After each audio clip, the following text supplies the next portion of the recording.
I don't wanna hear any more small talk. Off that short pier, take a long walk. My style ain't free cause it ain't off top. I'm at your throat, go get a cough drop. I don't wanna hear any more small talk. Off that short pier, take a long walk. My style ain't free cause it ain't off top. I'm at your throat, go get a cough drop. It's kush. I love me too much and your brain turn to mush. Fall flat on your tush. You couldn't handle the product I push. I guess I'm just used to it, I just do it. Like Nike swoosh, none of that Reggie Bush cause I'm top shelf. I ain't got... What's that? Playoffs? Don't talk about it. Playoffs? You kidding me? Playoffs? I just hope we can win a game.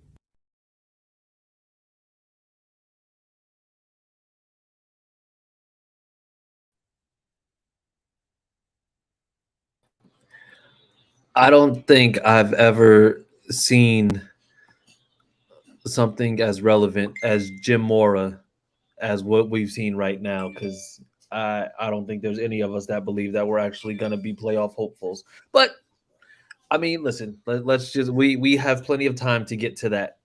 So in the meantime, wait for a few more people to get in. I'm going to add into a few more groups, especially the ones that have been a little bit raucous more recently. But other than that, fellas, how's everything going tonight? For me personally, I just got sad looking at Naheem Hines in a new uniform. I didn't see it yet, and honestly, I don't want to. I just popped up trying to reshare everything, and that was the first thing that popped up. Yeah, no, thank you. Absolutely no, thank you. So I'm back to depressing. I'm not going to put myself through that type of duress, knowing that I don't want to deal with that. I was just saying, can't hear anything. Oh, you can't hear anything? I do checks. Oh, can everybody hear me? Yeah, I can hear you, CJ. Can you hear me, Josh? Austin? Yeah, we hear you. We hear you. Okay. Austin, can you hear me? Austin, can you hear me? Dubs? Oh, wait, okay. He sent a message. He sent a private message. He said he'll join and come back. He'll leave and come back. Okay, cool. All Sure. Josh, what you say happened with Hines just now? He was on the press conference thing in Buffalo. It was asking him. Okay, yeah. Yeah, he said he felt like Sunday was his last day or last game with the Colts. Yeah. That's crazy because he scored our only touchdown. And it was, yeah. Like CJ said, I guess we're gonna get to that one. Yeah. In the convo. We're gonna get to all of it. We're gonna get to all of it. Yeah. So let's just get that out the way, right? Let's just get that out the way right now. Oh, I can't prepare. Yeah. Okay. Red Bull. Gotcha. Yeah, I can't prepare. I'm the tropical guy myself. I wish they would bring back that strawberry apricot because that was fire. Yeah. Man. Oh, is it the winter version too? Which one? Is that the dragon fruit? What's up, Austin? No, Can you hear us? Yeah, I can hear you now. Oh, there we go. Okay. I don't like being at the top, man. Can I be at the bottom? I don't know if there's a way that I can necessarily change that. And honestly, it's just like I think you'd have to like go out and come back in. But honestly, this is like the best that we've had in terms of like audio and video quality. So I'm not gonna mess with it. Shout out to Sam. Right. Yes. So then in the meantime, well, like I said, we'll go ahead and get started. And welcome back to the You Don't Know Jack podcast, where we're going over everything Colts related. And honestly, we can't even be petty right now because we stink. How about that? Still, we'll find a way to be petty, though, because, I mean, where there's a will, there's a way.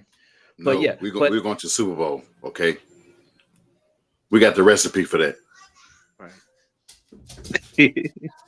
We got the comeback kid, Sam Ellinger. We're going to the Super Bowl. We might not play in it, but we're going. Listen, yes, we're going to the Super Bowl because we have to buy tickets to get there because we will not be actively participating as a team.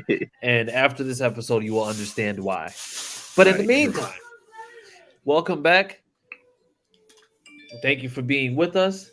And want to make sure that we go ahead and just shout out all the guys. We also have a special guest with us, but we're going to go ahead and just go through the guys real quick. We have with us Josh Sr., everybody. What's good, man? I still feel like the iPhone version at the top right here, like it's covering my face, like the iPhone 12s and stuff like that. I can't walk through them. Tomato. It was good, everybody. Yes. We have with us the silent assassin, Austin Cook, everybody. Yeah, what's up? I'm Austin.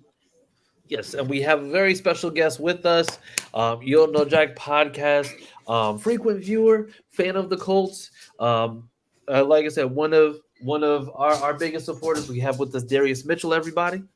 Yes, sir. Hey, what's up, everybody? There you go. Hey, doing? Thank y'all for having me on, Josh, CJ, and Austin. No problem at all. And I'm Chris Jackson, and so yeah, let's get to it. Just gonna warn you, this is gonna be a long episode because it's been a bunch of BS. It's like you can't even sugarcoat this anymore. It's just like, we could say that we're trying to keep time down, but we're not. So take that with a grain of salt. But in the meantime, we're gonna go ahead and just start to kind of go over things. But before we do need to make sure that we shout out the people at Manscaped for continuously helping us with our hygiene needs. Okay? Because honestly, I've never tended to certain areas as much as I do now, thanks to the people at Manscaped, and you can too. All you have to do is just go to manscaped.com, use promo code FANBATTLE, all one word, and you'll get 20% off your entire order, and you'll also be getting free shipping, which means that you don't got to pay for shipping.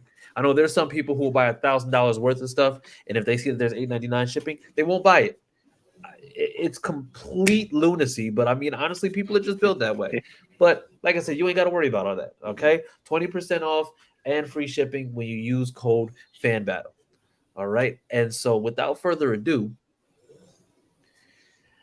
first, it's been a crazy week.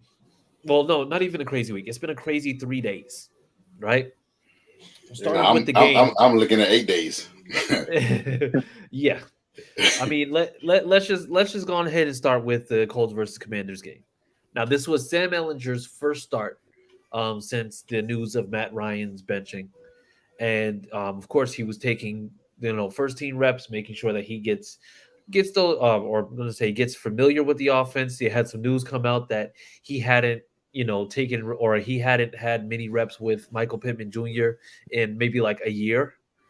I mean, there was a lot of news coming out prior to the game, but once we got in the game, there were some things that were happening that, kind of were, I'm going to say it's just like that maybe, had some hope. So just to start us off, I'm going to say, Josh, what did we see from Ehlinger in that first start with how they were running the offense?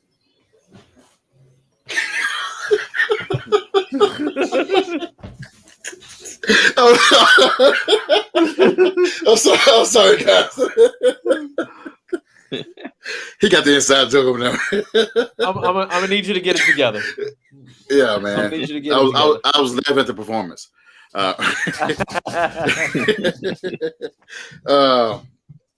For first start, I mean, you got the jitteries, excitement. The fans were behind him. Made some errant throws. Made some good throws.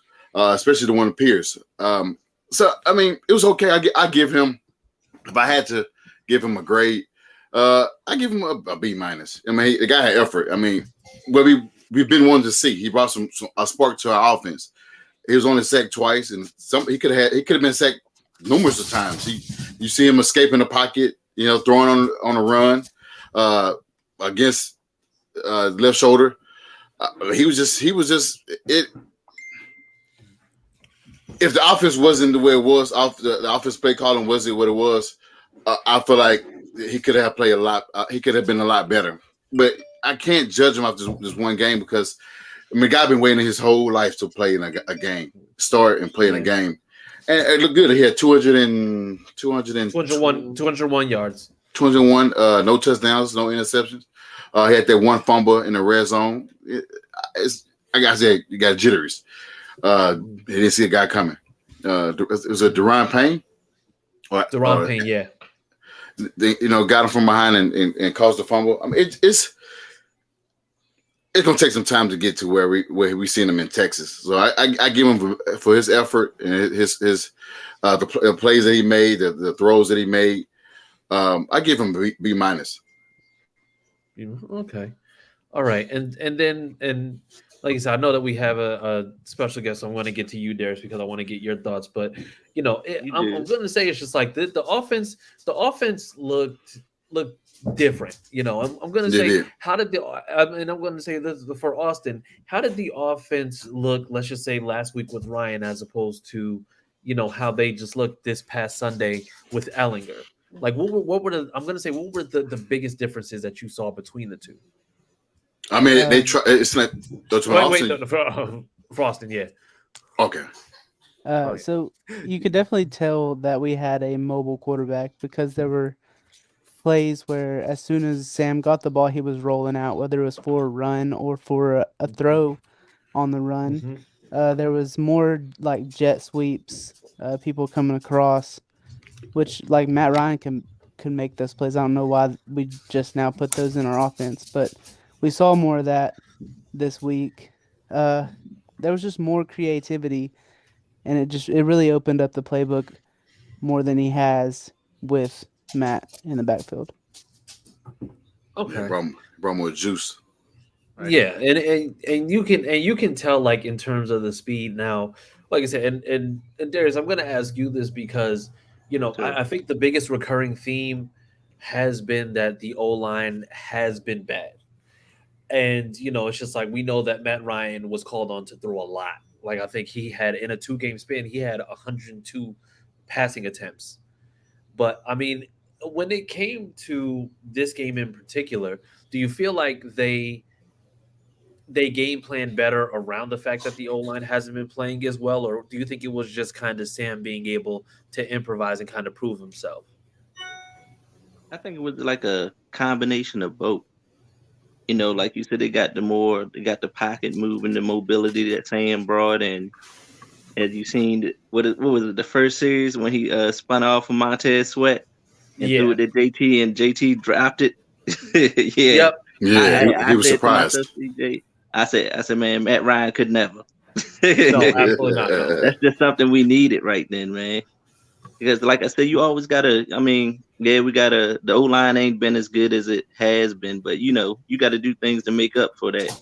And Sam being mobile, he definitely can help those O-line guys out.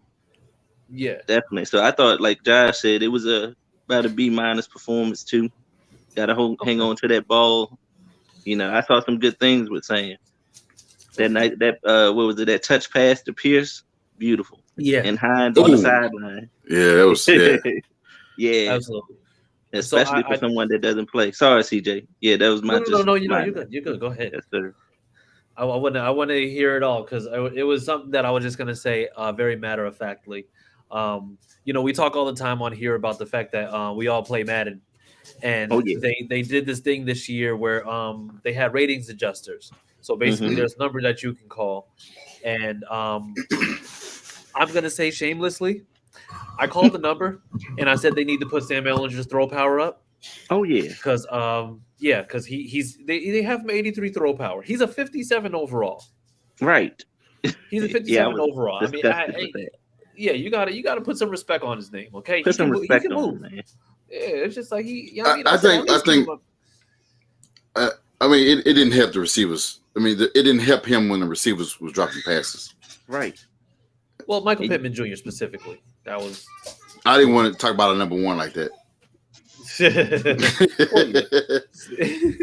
So like I said, I know that we already went into it in terms of just like how we thought it's just like those kind of grades, but in terms of what we saw from Sam, because mind you, this was also a very, very strong front seven where I mean you have Jonathan Allen, you have Deron Payne, you have Montez Sweat. Like I said, they would have had Chase Young, but he's out. And I mean, like I said, this is a good showing against a very, very strong front seven. So, I mean, even for it being that very first game, do you feel like he kind of came into it, I'm going to say, prepared for what he knew that he was going to be getting from this team, or do you feel like that might have just been kind of a natural thing and he just needed to kind of get reps in? Who? Sam. Oh, just at the group. Yeah. Yeah, just whoever. Yeah, I felt Sam looked very good. Like you said, the first time he had just the game plan against that defensive front. Like you said, CJ, that front right there, that's a real front right there. You got with Allen, was he all pro, Josh? CJ Austin? Or I know Yes, definitely he was. Pro Bowl. Yes, Allen was, yes. Mm-hmm. They drafted pretty much Alabama front right. four. Right. It That's seemed your like boys, ain't it, Josh? yeah, and so I was a little nervous about this game. Me too. Because those two guys can wreck a offense. I mean, it's how often do we see Nelson get handled in a year span? I mean, maybe a couple games in a year, but in 8 games, it depends on who, like Jeffrey Simmons, Danico. I mean, it's like everybody has. I mean, Chris Jones from the Chiefs. I mean, it's like everybody has taken their turns with Nelson. I mean, and who knows what's going on? Same thing with Ryan Kelly. I don't know what's going on. It's everybody is having. At first, it was Brady Smith started out being sluggish, but he kind of came along. But I don't know if it's Matt Pryor missing the whole lineup or everybody just having. Everybody's just going through something. Maybe it's been a nagging injury, or just having an off year, collective group wise. But I don't know. It seemed like something is wrong, because even you give Matt Ryan the offensive line we had this year or previous year. Oh, he's standing and throwing everywhere. He's already throwing it to 9 targets pretty much every game, but getting sacked 4 times, 5 times, throwing a pick or getting fumbles. So he can't sustain it every week. And every week, everybody know our weakness. Just bull rush the middle. Yeah. Yeah, and the sad part about it is that that's where we're running too. Like they're running up the middle. Like I think this was the first week that they did anything in terms of wildcat or jet sweeps. And I mean, even the one to Paris Campbell, it was a jet sweep to the other side. And I mean, you end up gaining about 28 yards off of that. Right. But then you go back to running up the middle, like what? Like why? I had so many questions. It's like, mind blowing, CJ. Yeah, it's like where has this been? And then when they started not doing it anymore, then it's just like where did it go? Because there were so many different emotions during that game that was just absolutely horrendous. I think one of the things that kind of got overinflated that I kind of had an issue with, and then we saw the tape was the last pass to Terry McLaurin. Because I mean, it was because everybody was just like, oh yeah, Gilmore fell asleep and whatever. But then you saw it was a 4-man rush, and they're playing everybody deep. The rush didn't get there, and the where McLaurin was going because it was an in route. He went in, they both stopped, and then Terry McLaurin had the wherewithal to go and just extend the play because he had him. He shadowed him the whole entire way. And then once he made that extra play, because like I said, that front four was supposed to get there. Basically, he did his job. He did his job to give his quarterback a chance. Exactly. And honestly, I don't even think it wasn't a bad play by Gilmore. I think ultimately it just came down to the fact that it was just a really, really good play made by McLaurin. Like that's what it boiled down to. And how long are you supposed to defend and receive, especially thinking that the front is going to get to the quarterback? So he's looking at thinking that, okay, the front got him. By the time he did that, he looked back like, "Oh shit! Oh my God, gone." Yeah, that's another one of our weaknesses we thought we had addressed this offseason that hasn't quite lived up to par. Edge rush. I mean, mine is Quiddy. He got hurt. He was doing this thing. And Ty. Yeah. And Gakwe, he got 2-3 sacks. I expected a little more pressures out of him. See, yeah. So that's another issue. Yeah, well, I mean, losing Tyquan Lewis is a big one because I mean that's he was somebody that actually was having a fantastic year, and then Kwity Paye is just like he's been out, and we don't know whether or not he's going to be back anytime soon. Right. So I mean, at this point, we don't know how things are going to look moving forward because it's I mean, honestly, it's just like I love Yannick as a person, but I mean, in terms of like the player, it's just like it. There's been nothing that justifies even keeping Yeah, him on past now. right. I don't know I whether it's a agree. Gus Bradley thing or what, but he hasn't lived up to the billing. Mm-hmm. Who? Yeah, Yannick Ngakwe. yeah. I mean, he did good. Last week. I don't know what it is. I don't know. Like you said, it could be scheming. Because Mm-hmm. it should not be an issue. The guy was coached by Gus for a couple years before being Mm-hmm. traded, so it should not be an issue. He should be able to coach his guys. Because I mean, now that with Gus, you see that Buckner is playing at a high level as he did from last year. He wasn't. Last year he was okay, Mm-hmm. but Defoe is being disruptive. He's been the guy that we saw year one in Indy. So welcome back, but I don't know what it is. I mean, you can't put Deo out there on the other end because he's kind of a tackle. Yeah. So I mean, he built like one at least. Well. So let me also quantify it this way too.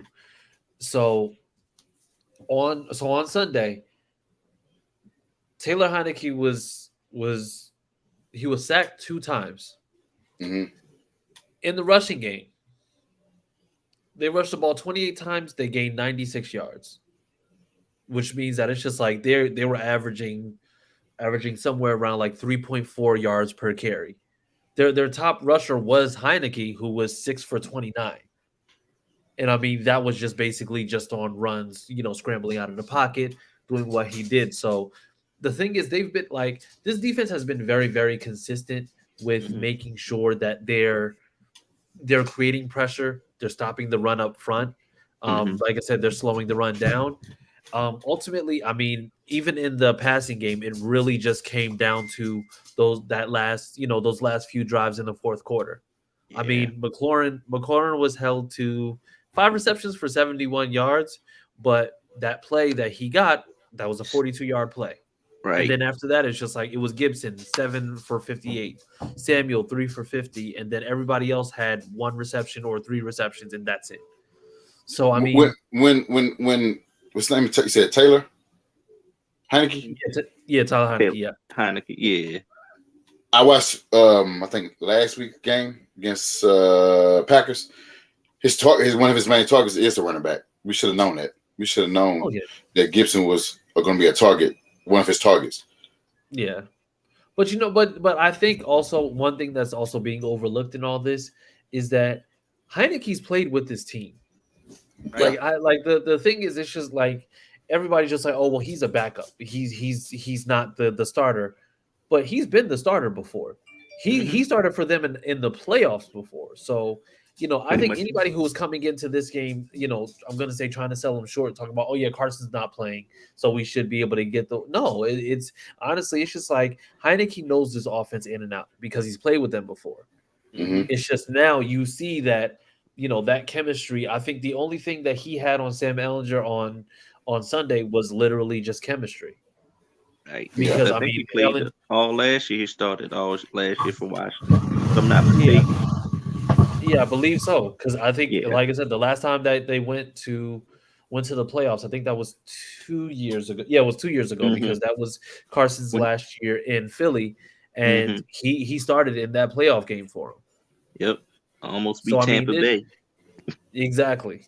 Exactly. So like I said, I'm not gonna sell him short because he has been there. Like he knows this stuff. He knows how to play. Right. He has. So honestly, it's just like I think the only thing that you didn't see with them is, or with our guys with Ellinger, is chemistry. But that's pretty much what that was for the game. But moving on to yesterday, because it was pure chaos. So let's just go ahead and just get that out the way now. So first and foremost, early news came out that Marcus Brady was fired. So they said that he was fired. He was relieved of his duties, and immediately everybody was just like, that was the wrong firing. But I'm not going to go into what everybody says from the fan base. I'm going to go into what we believe. Was this a justified firing or was it scapegoating? And actually, I'll start with you. I'll start with you, Darius. Okay. Yeah, to me, CJ definitely scapegoated on that one. Because if I'm not mistaken, head coach Frank Wright calls the plays for majority Right. of it. And I was looking at his press conference today, and he kind of confirmed that as well. He says he's the first 15 plays on me, and the offense is on me. That was his, and I quote from his press conference earlier today. I watched, so I was unsure exactly, CJ. Like what? Okay, if you're the OC, what exactly was he doing anyway? Besides that, Yeah. My question to you is that Mhm. why did you put yourself through misery like that and watch that?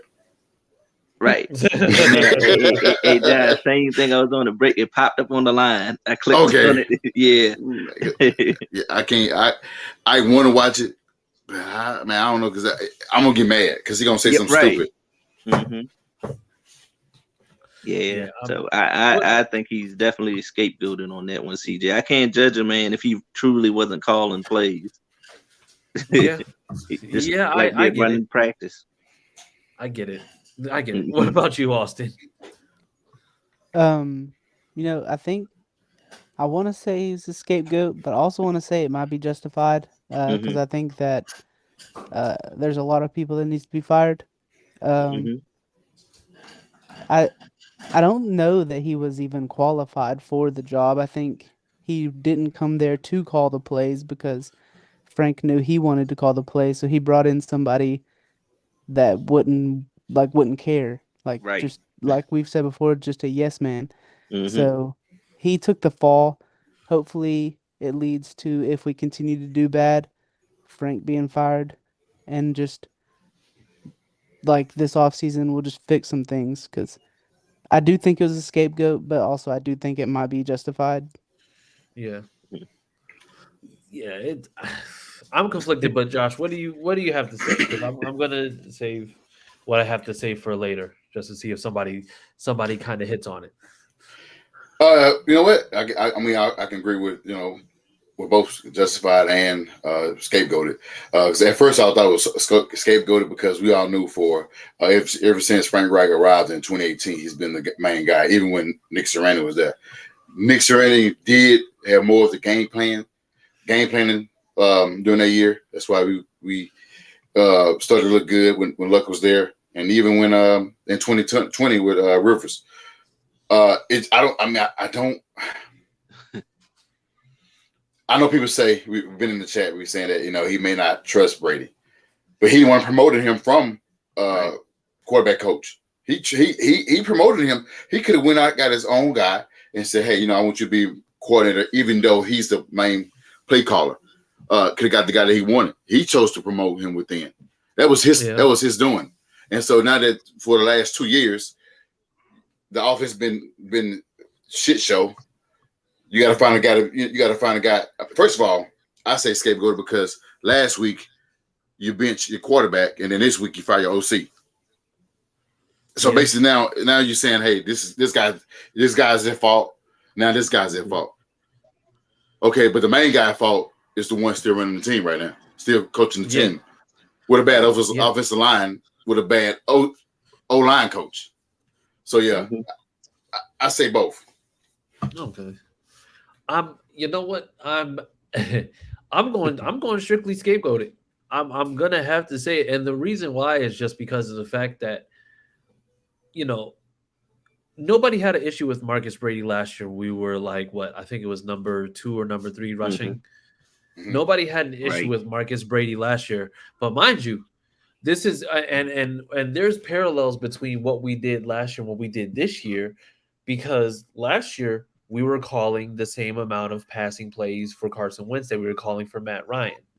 We were doing all the same things that we were doing. The only difference was the run was more effective and the O line was just slightly better. So hmm for me personally, when I see the state of the team last year and I see the state of the team this year, the only constant that I'm seeing in between the two is Frank Reich and how he's calling plays, and the fact that it's just like you can look at certain games last year and you'll see exactly, or you'll see the exact same thing that you saw before, hmm even Mhm. though it's just like this is a different team. The offensive line has different complexion. The quarterback, he does not have that good of an arm, and also he's not fast. He can't move around the pocket like that.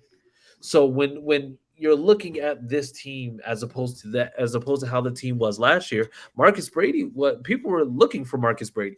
He chose to stay on to be the offensive coordinator. And to me, it's not only is it unfair, but the thing is, we saw this before. We saw this when they needed a scapegoat for Chuck Pagano, and so they got rid of Pep Hamilton. Mm-hmm. But then you end up seeing that, oh no, it really is Chuck Pagano, and then Chuck Pagano got fired anyway. So we can talk about this all we want, but we know for a fact exactly what it is and what's happening.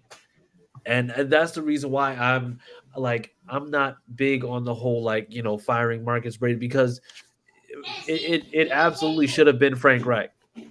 Like, whether we make playoffs or not, it should be Frank Reich. We're literally in a division where right now we are only we're only a game and a half out technically from being able to lead the division. So that's literally, it's just 2 wins from us, 2 losses from the Titans in order for us to go ahead and just have the edge on them in terms of actual record. Because like I said, if you end up going 5-4-1 and they end up 5-4, we'll have the 5.5 because of that tie. That's the only thing the tie is good for at this point. So I'm not too keen on blaming Brady for that. If you just wanted to get rid of him, then that's fine. But that brings me to the next question, which is, why does Irsay continue to put his support behind Reich given the 3-4-1 record? And I'm on it. Huh? Oh, no, go ahead. The only reason why I think he's giving support because he don't want to look like a dumbass and say, hey, he's gone after the year, or you don't want to put out this negative vibe or put out there, hey, the guy is gone. Like, when Grigson was there, we knew Grigson was going to try to fire Pagano. Uh-huh. You had that feeling of it. You had that feeling like, okay, any day Grigson's going to fire Pagano. But in this case, everybody's saying the right things, trying to support Reich. Even though he's bad, even though Irsay said this, we must beat the Jacksonville Jaguars in Jayville. We must beat Tennessee. Get tired of getting our ass whooped by both teams. And they still go out and underperform and get our coach. Yeah. So even when they decided to bench Matt Ryan, he was like, hey, everything is good. We all on board with Sam. We're going to move forward. We're not waving the white flag, stuff like that. It just seemed like they're saying the right thing, knowing that at the end on what is that Black Monday in January? Yeah. They can go ahead and fire him. At least Ballard. And he got the coach's team still, so you don't want to lose a locker room firing a coach that supposedly everybody loves to coach and wants to play for him. That's what we hear a lot. Oh, everybody loves Frank Reich. They want to play for him. They're fighting for him. I don't see that. I don't see it, but everybody else has entitled to their own opinion. I see that everybody's saying, like, look at Hines. I know it's going to be a topic, but he's looking happy right now. Appear to be happy. First day on the job. So, I mean, I guess because of the record wise, or just knowing that he can be utilized different, or just seeing a new face, knowing that we preach this 1% thing better. We preach this one other thing better, but let's stop that. Let's stop doing it, because this is not working this year. But yeah, they're just doing it because they don't want to have that negative vibe around the locker room, around the team. Yeah. It's there's a lot of, I don't know. I think Irsay is a very prideful person. Very, very prideful. But what do you think, Austin? Because maybe you can make more sense of this than I can.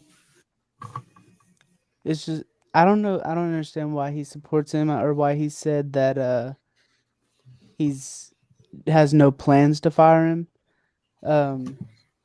When a coach doesn't perform and don't lead the team where they need to go in 5 years, it's pretty obvious that he's not the right guy for the job. So I think that maybe he's just keeping him for the rest of the year to let him go in the off season. I hope that's what we're doing. but I can't tell you why he still like is supporting him. Like, I don't know. Why he's still so dead set on it. It just seems like Yeah. he's just like absolutely like I said, it just seems like a pride thing. But what about you, Darius? Hey, I gotta agree with Austin and UCJ. I have no clue why this man supports Frank Reich still. Besides, like Austin said, don't want to make that in season head coaching change, but it'll make, Yeah. like I said, just getting the other staff out of there. He thinks he can do right now at this moment. When last time they ever cut or fired a coach in season? Because I mean, Been a they while, right, haven't. guys? Yeah. we had Pagano last, Jim Caldwell last the whole year. Mm-hmm. I mean, we can go far back even before Yeah. Tony Dungy. It just said Tony Dungy wasn't a bad coach, but he Right. actually No. resigned. But Yeah. it's just that was Jim Moore Sr. fired? I think he was out at the end of the year. Okay, so that should tell you right there that they don't make those moves. This is a thing that they never do. Yeah. They will fire everybody else, like the DC, the OC, offensive line coach, D line coach, linebacker coach. They'll fire those first before they fire head coach. Right. Yeah. That Yeah. must be it. Yeah. But You know what? then we touch bases on this at one point too. What in terms of him not that him, it was like him being hired as a fallback guy to Josh McDaniel. Yeah, we talked about. I think that was just mentioned. I think we mentioned that in the group chat that we have, where it's just like it really looked like Josh McDaniels was the guy that they had their eyes set on. They had their mind set on. They were just like, yes, yes, yes, this is going to be our guy. And then he was out last minute, and then they had to look for somebody, and they were just like, oh, we can get the guy from Philly because he just coached them to a Super Bowl, and I think ultimately it's just like he wasn't the guy that they were looking for, but he was probably one of the most obvious choices because why else would you not hire the guy who has just literally went to a Super Bowl as a coordinator? Right.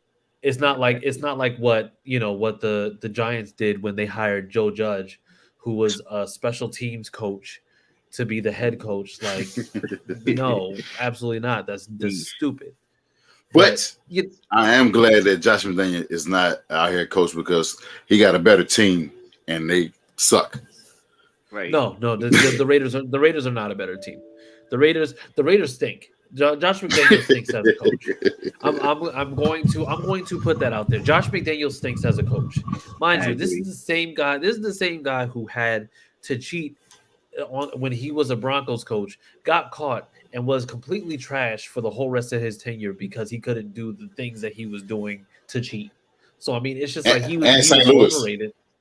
Yeah, he was. Yeah, the crazy thing was he was literally a coordinator that was like came from that Bill Belichick tree, and I don't know why they keep doing this with Belichick tree guys because it never works out. It never works out. So outside of the Brian Doble, whatever his name is. Yeah, the old Giants coach. Yeah, he looking deep. Yeah, but he's under Sean McDermott. Right. He was a Sean McDermott guy. Yeah, I thought he was under Belichick. My bad. No, he wasn't. No, he wasn't under Belichick. No, remember, he got caught up in that scandal because Bill Belichick meant to text Brian Flores or meant to text Brian Dabble, but he texted Brian Flores congratulating him on getting the head coaching job for the Giants.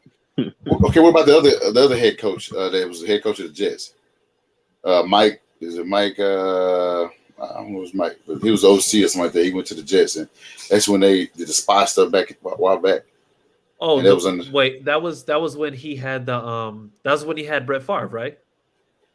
Yeah, the Jets coach, but he was under the umbrella of Belichick. I forgot his name, but he's always on like ESPN. Yeah, I know who you're talking about. Yeah, no, he was trash too. He was trash too.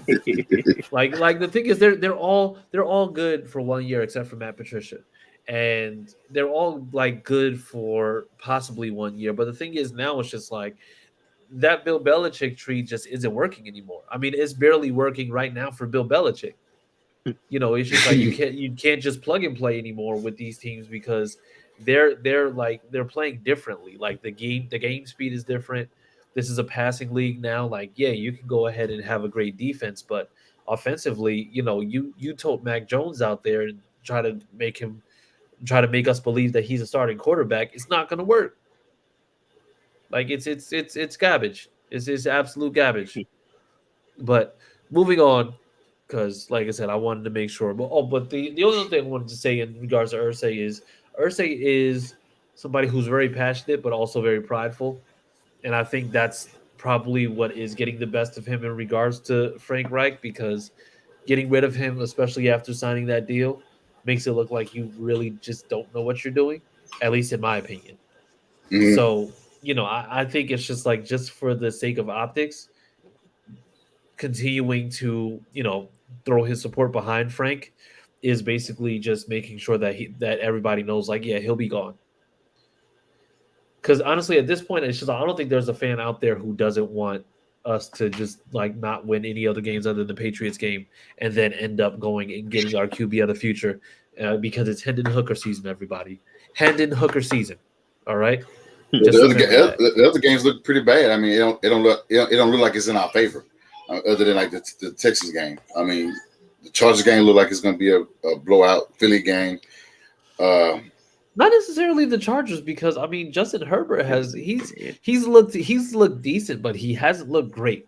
Like, he hasn't looked the way that media outlets have like propped him up to be.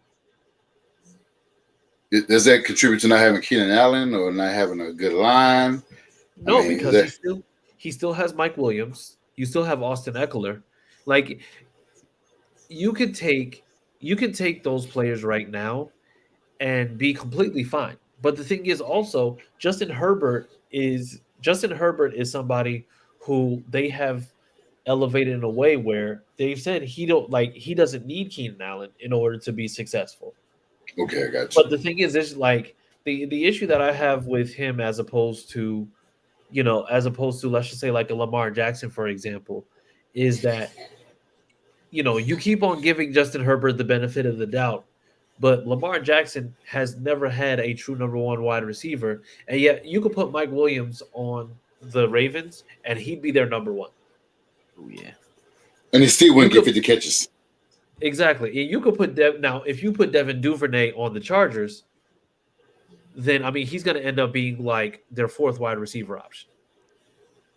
That's what you're saying. It makes sense. So I mean it's like honestly it's just like we need to stop this. Like, it's the same thing with Josh Allen to a certain extent, because Josh Allen is just like they've been making him into the big guy on campus, the media darling. But I mean, before he got Stephon Diggs, the numbers weren't looking Josh Allen like.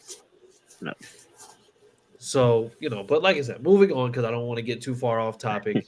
Nyheim Hines. So literally, I think he got traded at like 3:53. The last minute.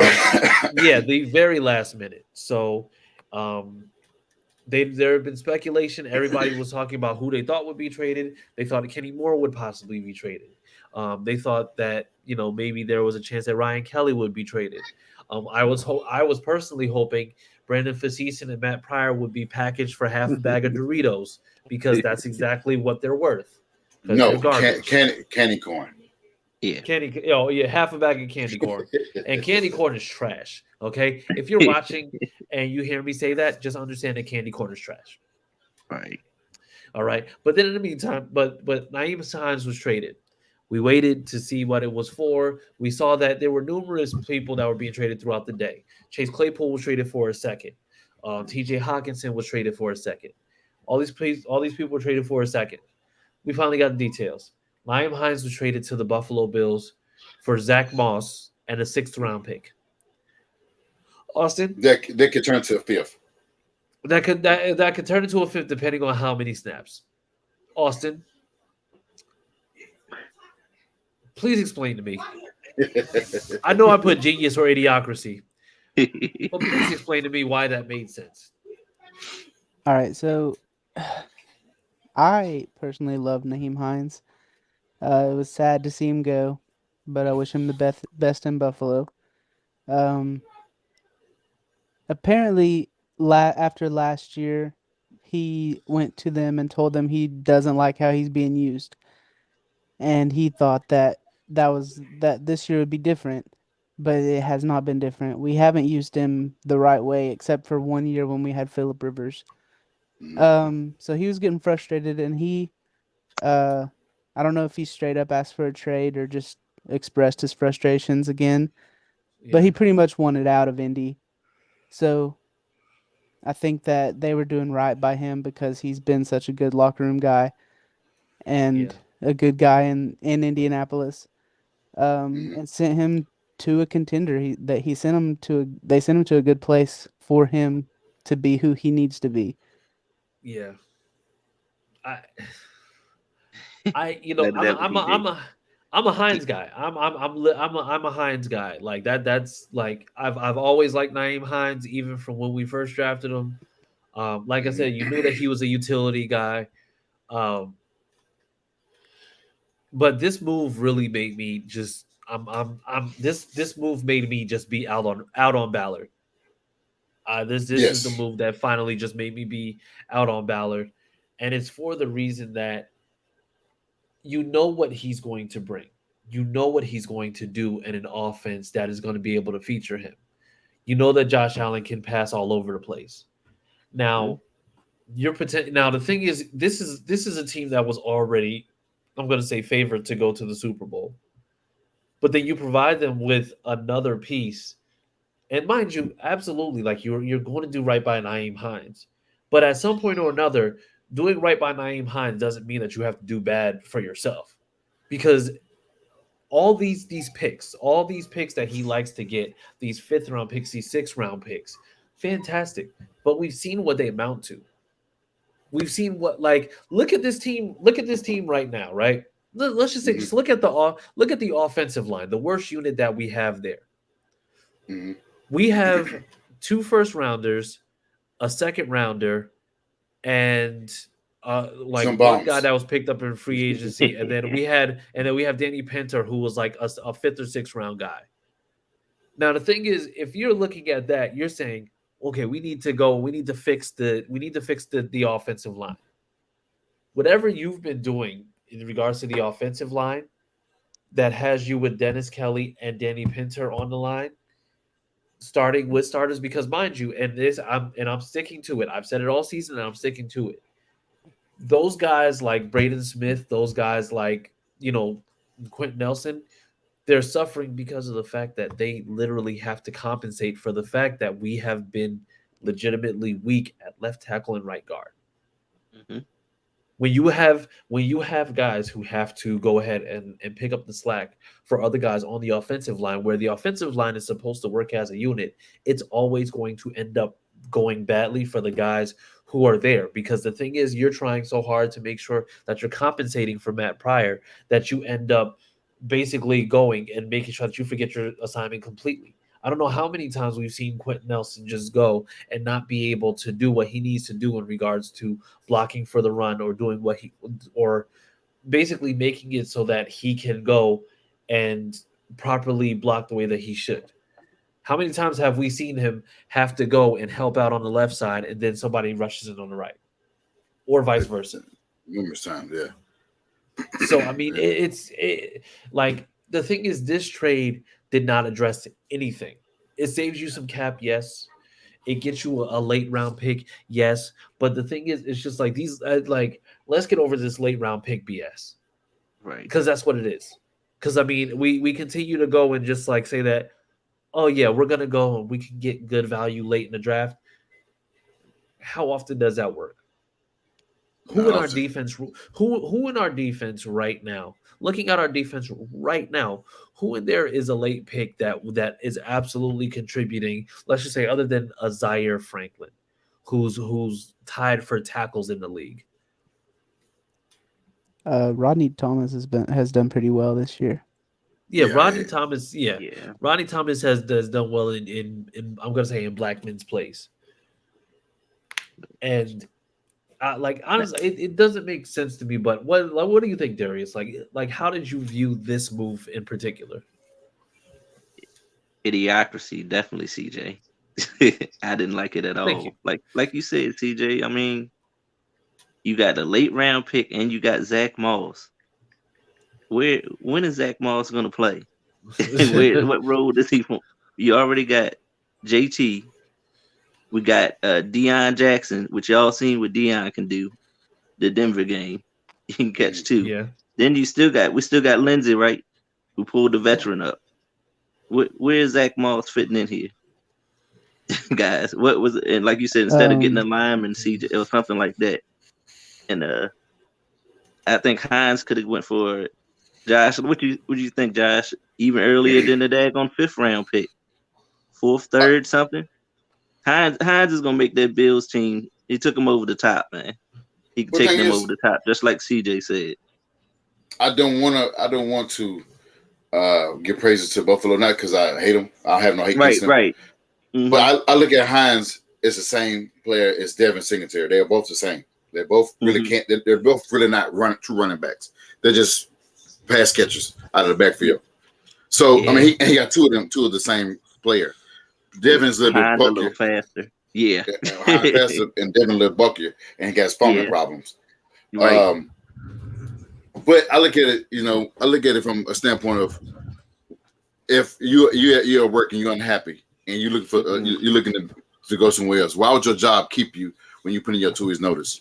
Right. Yeah. Other than that, him requesting that, it was idiocracy. Like if he went in there, like the report said that he asked for, he wanted to be traded, then we can understand that. But go ahead, Josh. If we were using him, then it would have turned into idiocracy because that's a dumb move. But he wasn't used for 2 years, and he's getting a salary of $6 million, something like that per year. Right. It was about 10 million. About 10 million. So 10 million, about 10 million a year. And so he's just been unutilized in an offense where with the same coach, just with different OC. Right. In 2020 with an older quarterback that had a terrible arm. And he was used a lot, in the dink and dunks.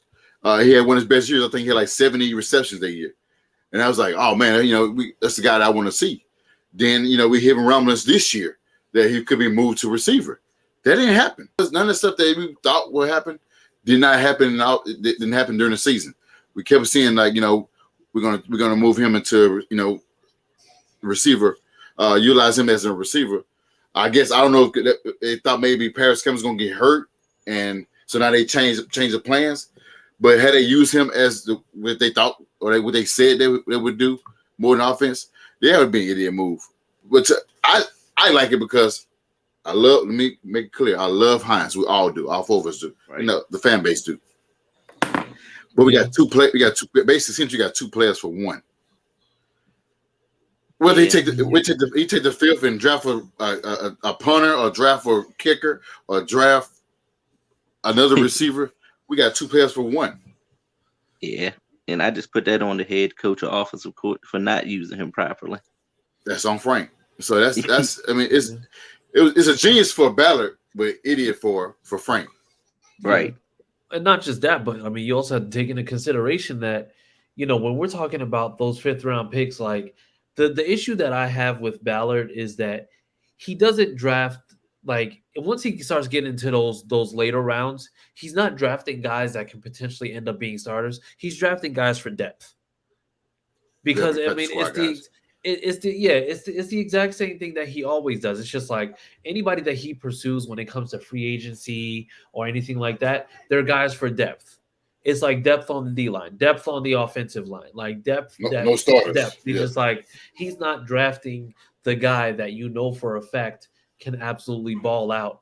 And it's just like no gripe on Paris Campbell, but the thing is that's the reason why you end up going and drafting a Paris Campbell rather than drafting a Metcalf or drafting a McLaurin or drafting an AJ Brown or a Deebo Samuel, because it's just like you're looking at the guy who has like the character, which it's just like that's just a scapegoat now, because the thing is you draft all high character guys. It's just like draft a guy with a little bit of an attitude and just like I can guarantee you he'll have 1,000 yards. But you can see on all those teams, They drafted those guys. All those characters leveled the team up. I mean, Debo was probably going to leave for Niners, but they love him. They love him there because he bring that dog factor. AJ Brown bringing Philly that dog factor. DK bringing Seattle that dog factor. Even with Geno being a bad quarterback, he's historically been a bad quarterback prior now, and they lead the division right now. We thought it was tanking, but they lead in the division over the Niners.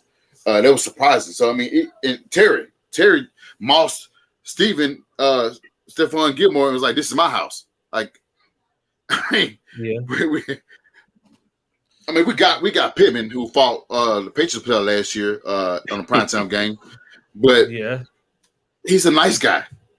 Mm-hmm. Allen Pierce, a nice guy. Paris Cameron probably the only one that maybe got some shit talking in him. Yeah, but Reggie Wayne was a shit talker. Mark Harrison was the only one that was quiet. Yeah, you talking about offensive side of the ball. So actually, and this is a funny story because they said that Marvin Harrison was actually like a big shit talker. But the thing is, it's just like he was so quiet about it. Like he would say like little stuff under his breath, but it would be so surprising to like opposing teams that they'd be sitting there like, wait, did he just say that? Like they were shocked by what he was saying, and they were just like, nah, that can't be. And then next thing you know, it's just like he was chirping at him again. So yeah, he was a trash talker. He was a trash talker, but you know, I mean, I'm gonna say it's just like the draft has to be a different approach.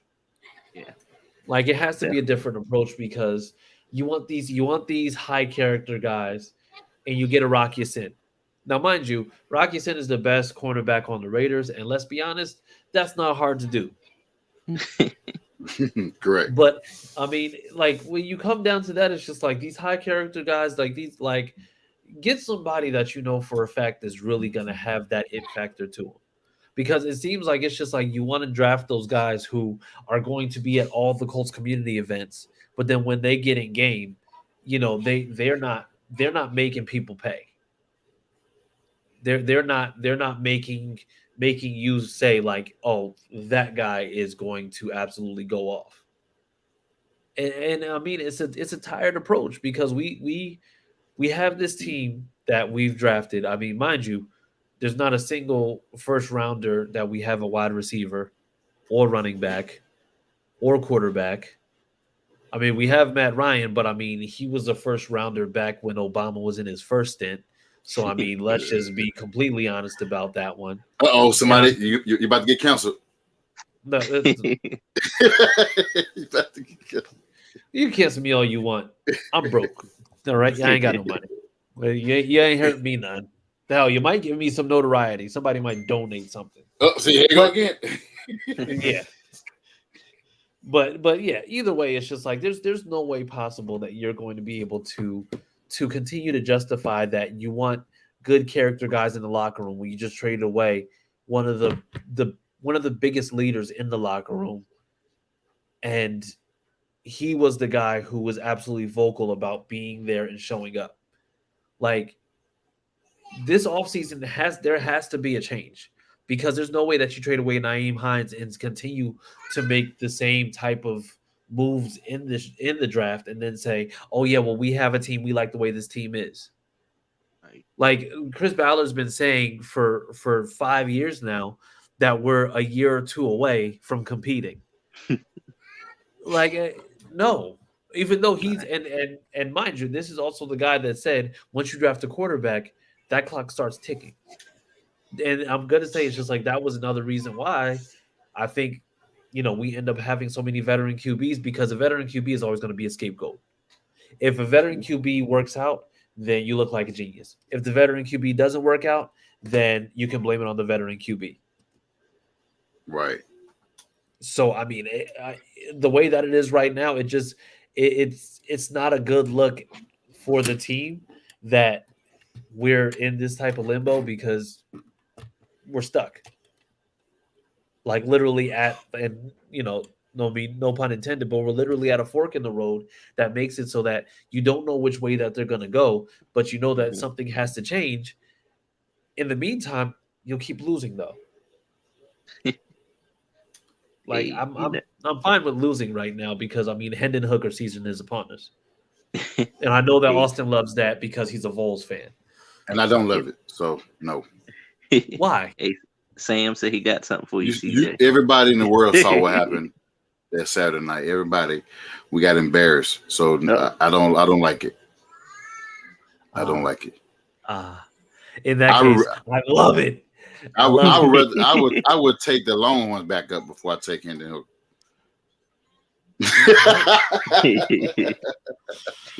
I mean, you're gonna have to do it because it's gonna happen. All right, Hendon Hooker season is upon us. Okay, so let's just get that out the way right now. Okay, Just don't say anything like tank for hookers, because that's not good look. Don't say that. Yeah, we're not gonna say that. yeah, no, that's awful. And so Darius, and then moving on, Darius, I gotta ask you, and like I said, just because this is once again from an outsider perspective, Right. how much faith, and a matter of fact, this question is going to be asked to each and every one of you. How much faith do you have left in this regime? Yeah. We talking about like upper management, CJ, or just the I'm whole talking team in general? I'm talking about the regime. I'm talking about Ballard. I'm talking about like I'm talking about Reich. Like I'm Right. talking about like this I, management coaching combination. I'm done with those guys, man. Yeah. Both of them can go to me personally, CJ. Bargain Ballard, yeah. Hey, I'm looking. What you see at the trade deadline, man? I'm over there thinking they talk about we need a receiver all season. What did Amari Cooper go for? You see what Amari Cooper did the other night? They got him A for bag of like a chips. fifth round. They got Fifth him round pick. for a sixth. They got him for a sixth round pick. Right. So And then I'm like, they want to understand. trade for Brand Cooks. Right. It's just frustrating, like you said, man. When you see all these deals going on, I mean, I'm like, Ballard. I understand you want to save money, need to pay other players, but come on, man. I We don't want need to hear that. something. Miami traded for Bradley Chubbs. They traded for Tyreek Hill. They traded for everybody and their mama. Exactly, man. This don't hurt, the man. tackle from the Saints. They be like, yeah, wait, Roquan. Where Roquan just went to the Ravens? Yep, for a second round pick. Yeah, but that guy's young. He's still 26 and already proven, man. Yeah, this regime here, man. I CJ, I'm done with the GM and the coach. Yeah. To tell you honestly, man, it's time for a change. That's fair. That's absolutely fair. I understand. I'm with you on that one. Right. Yeah. So what about you? What about you, Austin? Where are you at with them? Like how much faith do you have left in this regime? Like right now? I mean, I think we can win games, but we've saw year after year we struggle. All our games are close or we're coming from behind.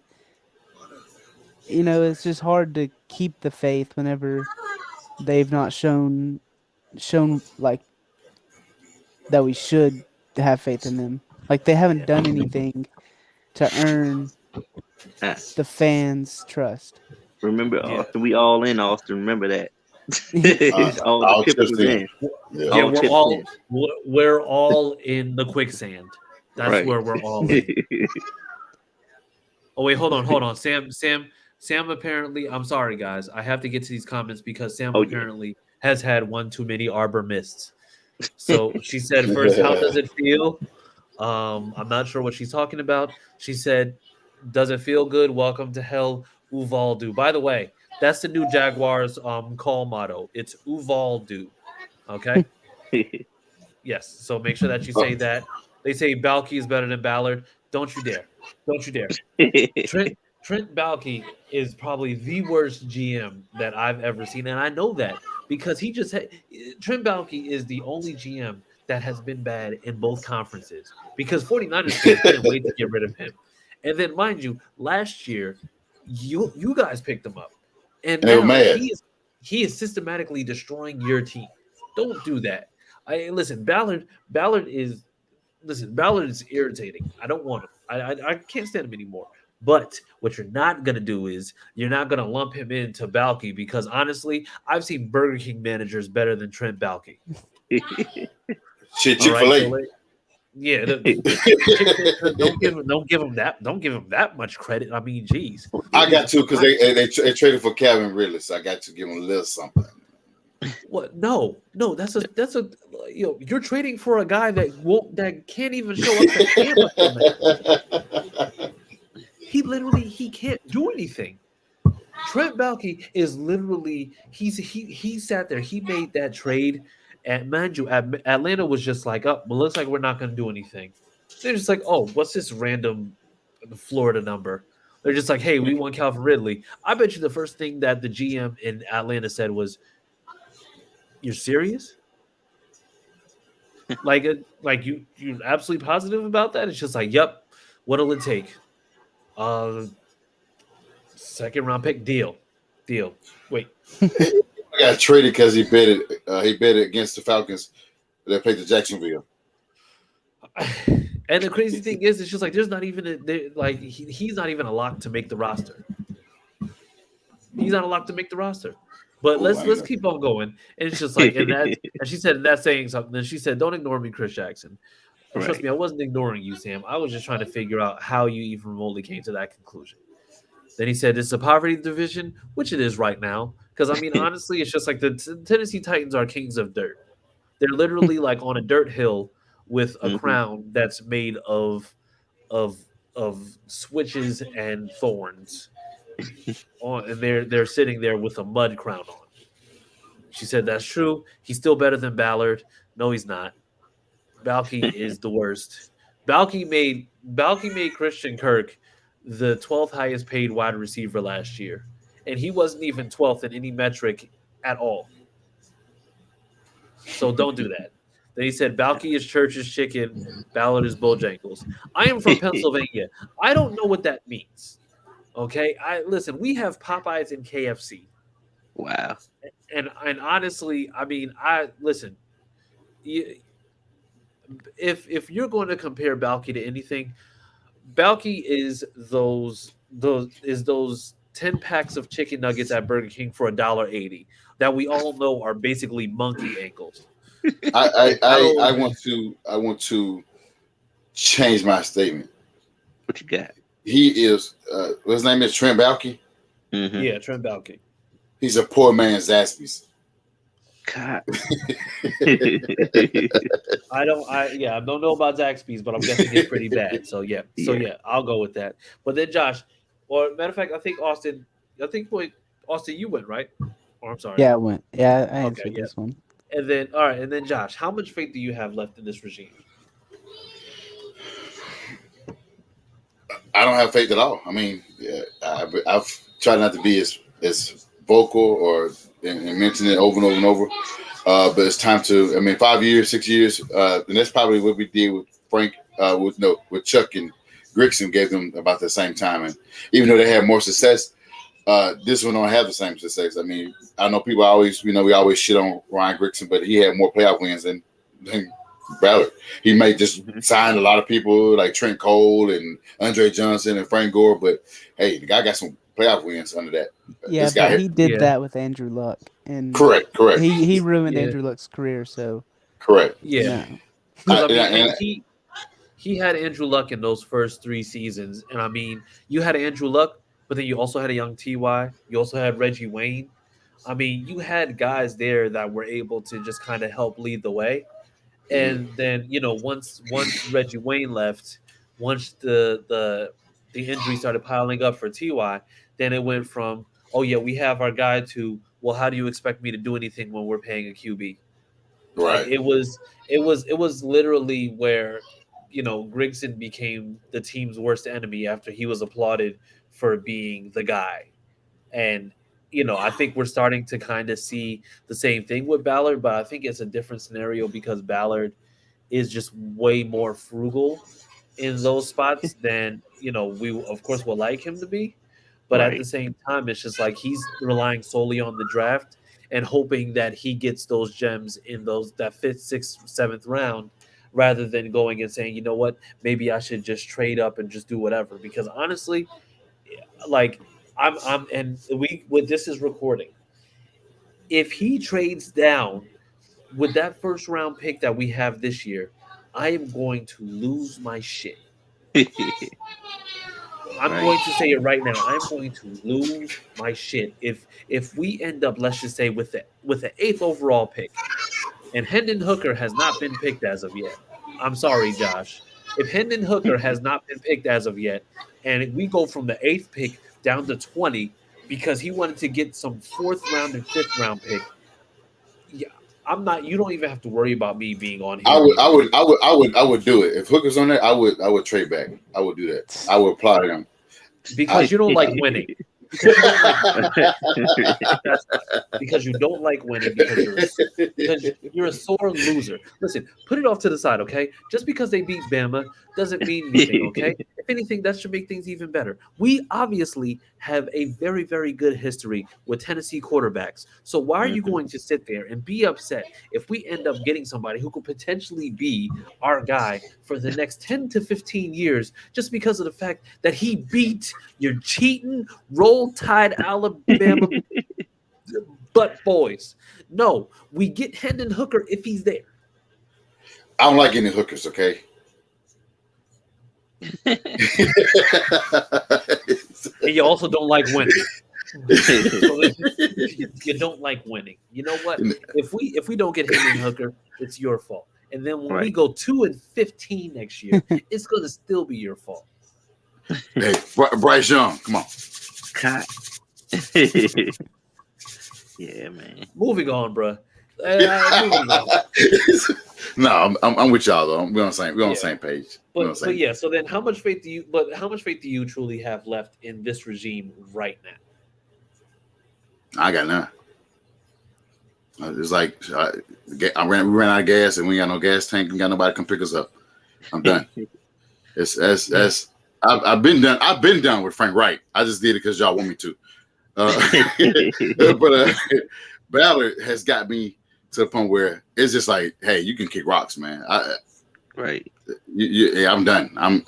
There's nothing he can say. I mean, like I said, how many years have we said he could address? We knew that Anthony Costanzo was going to retire. They forced him to stay another year before retirement, and he still didn't address it. Even when he was there, he didn't address it.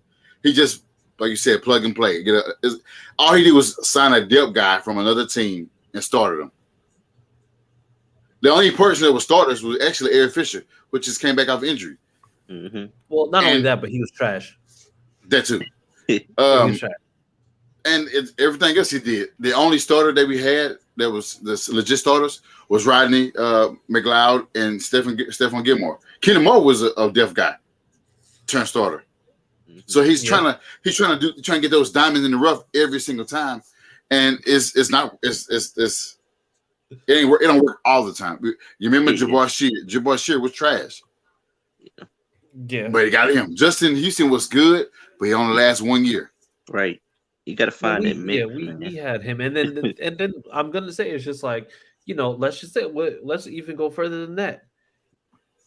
You sign a guy, you sign guys that you think are depth guys, but then you let Danico Autry walk. Right. For $1 million.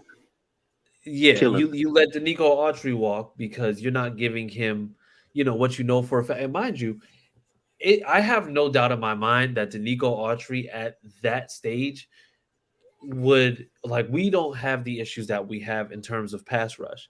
Because the thing is, even if we do get a quiddy pay, sure, you go ahead and you pay him what, $6 to $7 million a year, and then you end up still getting, let's just say you still end up getting quiddy pay. Mm-hmm. That means that you don't. That means that you put resources into Yannick, and like I said, I like Yannick as a person, but the thing is, you don't put resources into Yannick, and then those resources that you end up putting into Yannick, you go and you put into something else like offensive line. I mean, I even said it last year when they got Eric Fisher. I was just like, you have Charles Leno out there, who was a much better option and who was a younger option. And yet you go with Eric Fisher because you knew him from Kansas City. Well, he was trash in Kansas City, so I don't know exactly how much less trash you expect him to be in Indy. Right. That man went from trash and red to trash and blue. He's like the worst gang member ever. You remember what's his name? They had they picked, and he only played one game, and it was Devin Funches. Oh yeah, no, he was super trash. I think he ended up moving to tight end. Yeah, trash, absolute garbage. Mm-hmm. Like you know what? But to each their own. I mean, I honestly at this point it's because I defended Ballard for years. Ballard for years just because of the fact that he was drafting. It's just like he wasn't necessarily spending in free agency, but we always had the cap. Like we always had that extra money in terms of like being able to do whatever we needed to do, and getting the extra, being able to sign our guys and doing whatever we needed to. But the thing is, we're on our second bad quarterback contract that we've taken on, and this contract is worse than Carson Wentz's contract, but at least we were able to get out of Carson Wentz's contract, prior to the year where we just pretty much just cut bait. Now we're going to have to end up paying Matt Ryan's, contract regardless. And then on top of that, there's a chance that they don't even just go and draft a quarterback because once again, if he drafts another defensive player, I'm going to lose it. I'm going to absolutely lose it. Like it's going to be the worst. Even if it's the guy from Bama, Will Anderson, he's pretty good, man. He's good as rusher. Well, so Will Anderson isn't making it out of the top 3. Correct. You're right. If we're being completely honest, Will Anderson isn't making it out of the top 3. There's no way possible. So I'm not going to say Will Anderson. And so no, absolutely not. Like the thing is, we keep on talking about the fact that we need edge rush. Apparently, we're setting the edge if we're going and we're consistently holding teams to little to no rushing yards when it comes to it. I mean, literally, we got after Tyler Heineke, we got the 2 sacks, we got the QB hurries. I mean, if you look at these games, the only team that's been able to really, really run the ball effectively has been Tennessee. And that's mainly because of the fact that we're looking at a team that we play twice a year. Like, if there's any team that knows you, it's literally going to end up being the team that plays you more frequently than anybody else. We play all these teams every 3-4 years. Like I said, we won't play with the last time we played Washington. Andrew Luck was our quarterback. Yeah, I went to the last time that we. There you go. Yeah. So the last time that we played them, the last time that we played the NFC East as a whole. Andrew Luck was our quarterback. Yeah, 2018. Mm-hmm. So the thing is, here we are talking about these things. We don't play these teams that often. So, but the thing is, a good indicator of where you are in terms of progress is always going to be those teams that you play consistently. We've consistently played Tennessee, and honestly, Tennessee has managed to squeak by us twice this year. Mm-hmm. They were able to squeak by us twice last year. Correct. Yeah. So I mean, we're dealing with the same thing over and over again because it's the type of insanity that we deal with when you keep on going and trying to trade down to get comp picks and do everything that you've been doing, and it's not working. Right. Like, don't trade down. We need a quarterback. You're going to have to give up some of those picks. Mm-hmm. So you're going to need to make a change, and no matter what. If Ballard ends up staying, then the memo should be you got to do something differently because this isn't going to work. Can't be bargain Ballard your whole career. Yeah, because I mean it's bargain bin Ballard. It's bargain bin Ballard. Like, continues to give to just go ahead and just the rich get richer, and the poor get Ballard. Like And no, that's why absolutely not. and that's why you had a manscape. Yeah. You know what? Yep. Make sure that you use promo code FanBattle on manscaped.com. That's right. Yeah, okay. But so then finally, like I said, we're coming to an end here. Sam's probably going to kill us because we're already at like an hour and 21 minutes. But keys to victory, offense and defense. Darius, you go ahead and you lead us off with this one. Keys to victory on Sunday. Offensive wise, I would like to see no turnovers, definitely, and run that ball effectively. But I know Coach Belichick is probably going to force Sam to throw, so be prepared on that side as well.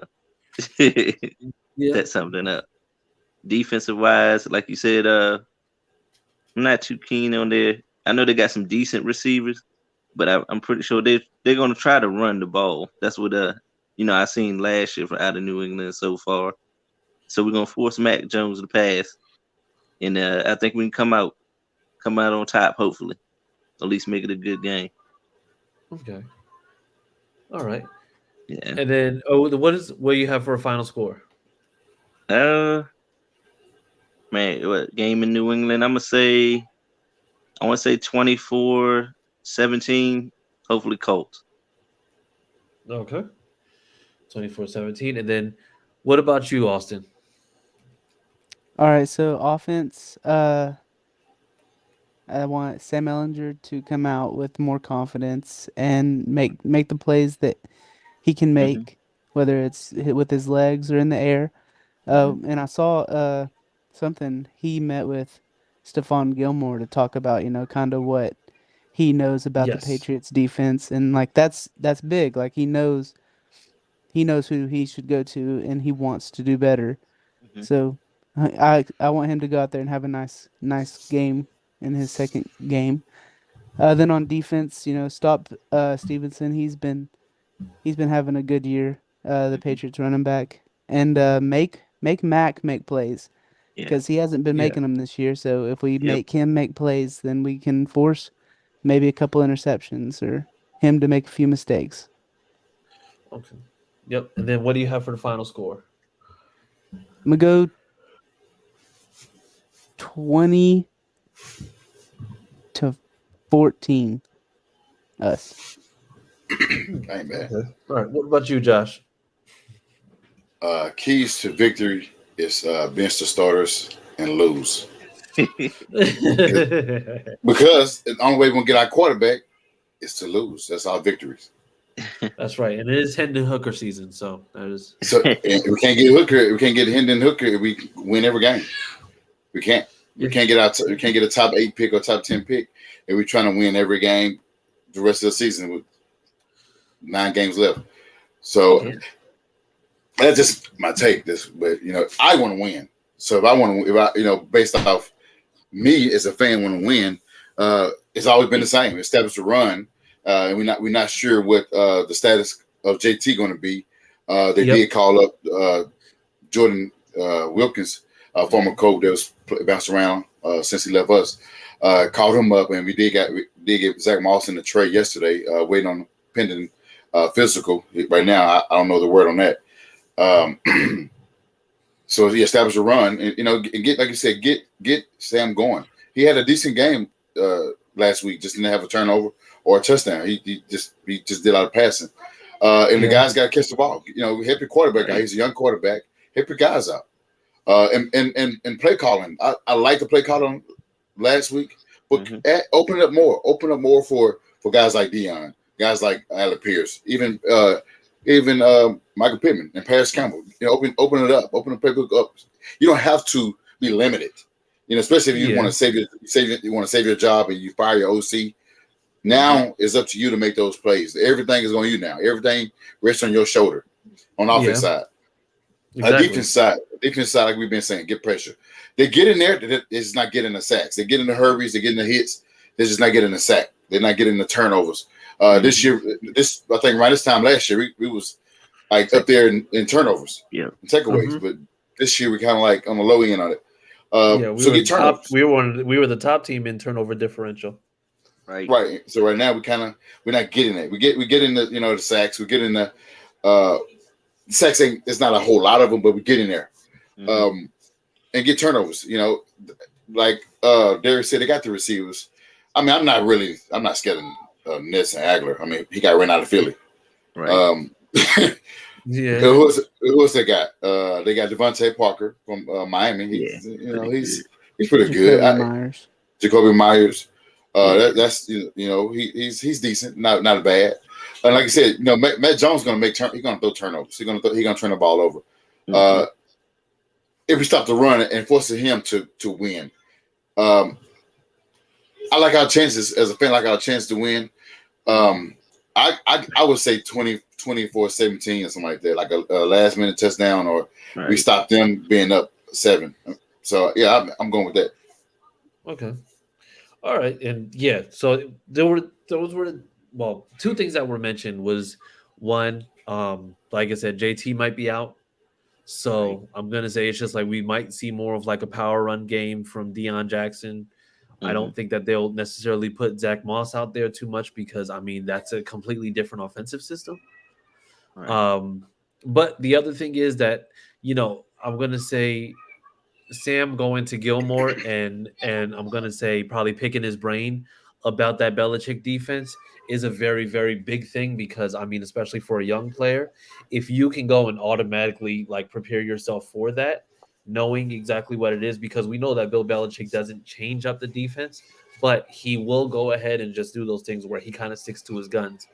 The fact that he was able to find out that information, I think that kind of gives him a leg up. I think that they're not going to put too much pressure on him in this game. Um, Ultimately, we can lose every other game this year, but I want to win this one. I want to win this one. And if it does, I mean, honestly, on offense, we're going to have to. I think we're honestly just going to have to just really dink and dunk this team, not try to go for too much in terms of too many deep shots, taking, trying to take the top of it. It's just like we're going to have to just be super periodical, super patient. Offensively, defensively, Ramondre Stevenson is having a pretty good year. I think that they can do stuff in the past, but I think they're going to try to hit us low. So, I mean, I can see it being a low scoring game. I'm going to say we come out 17-14. Yeah. Yeah. His offense is like you said, it's the same. They're gonna dig it. They're gonna dig it like us too. If Stevenson is cooking and we gassed up, then he's gonna be cooking the whole night. Yeah, that's okay. That's fair. No, that's absolutely fair. And like I said, it makes sense because like I said, that's always been Bill Belichick's thing. Like he's always been he's gonna hit you within those first 15 yards. And that's what he's going to continue to do over and over and over again. Until you stop it. Of course. So then with that being said, I think that is all that we have for tonight. Thank you again to Darius for coming on, for chopping it up with us because this has definitely been an eventful one. This has been an eventful one. Where can the people find you on social media? On Facebook, Twitter, well, I'm in the Horseshoe Mob group. I ain't got a Twitter account set up yet. Like you, you high rollers over there. Not yet. Whoa. Hey, relax, okay? Yeah, I'll be in the Horseshoe Mob under Darius Mitchell, of course, in the AFC South fans battle. Or just message me if you just want to talk Colts football. I'll respond back. Josh know that. Either one, anybody. Hey, I had my page since B2K. Right. God. I had my Twitter page. Of all the things that you could have referenced, what? Right, CJ. Was there nothing else that you could have done at that particular time? Nothing. I'm just saying that's when the time I created my Twitter account. Right. Austin, where can the people find you, sir? Because what the hell? What? Yeah, you can Find me on Twitter at CookieAustin2.